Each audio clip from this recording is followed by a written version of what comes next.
Welcome to Mahanagar daily analysis. నేను మీ మనోజ్. ఇవాళ మన టాపిక్ నిన్న జరిగిన బీసీ యుద్ధభేరి.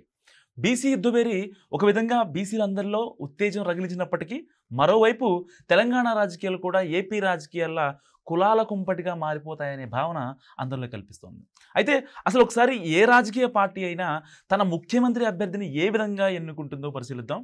ఎన్నికల్లో గెలిచిన పార్టీ ప్రజాప్రతినిధులు అందరూ కలిసి ప్రజాస్వామ్యబద్ధంగా శాసనసభా పక్షనేతను అంటే సీఎంని ఎన్నుకుంటారు. సో ఈ విషయంలో రాజ్యాంగబద్ధంగా కులాలకి మతాలకి ఎక్కడా కూడా అస్సలు తావులేదు. ఇది కేవలం నాయకత్వ పటిమ ఆధారంగా మాత్రమే ఉంటుంది.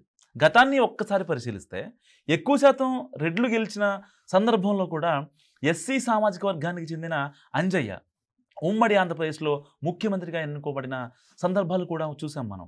ప్రస్తుతం దేశాన్ని ఏలుతున్న బీజేపీలో కూడా చాలామంది అగ్రకులానికి సంబంధించిన నాయకులున్న బీసీ సామాజిక వర్గానికి చెందిన నరేంద్ర మోడీనే తమ ప్రధాని అభ్యర్థిగా వరుసగా 3 సార్లు ఎన్నుకున్నారు. సో ఈ రకంగా చూస్తే ఎప్పుడైనా సరే నాయకత్వ పటిమ ఆధారంగానే సీఎం అభ్యర్థి అయినా పిఎం అభ్యర్థినైనా ప్రజాస్వామ్యబద్ధంగా ఎన్నుకోబడతారు. అయితే జనరల్గా ఈ ప్రక్రియలో ఎస్సీ ఎస్టీ నుంచి ఓసీ వరకు నాయకత్వ పటిమను ఆధారంగా చేసుకునే పిఎంని అయినా సీఎంని అయినా ఎన్నుకుంటారు. కులాలు మతాలు ప్రాంతాలు వర్గాలు అనేవి భారతదేశం మరియు భారత రాజ్యాంగ వ్యవస్థ కంటే పెద్దవి కాదు.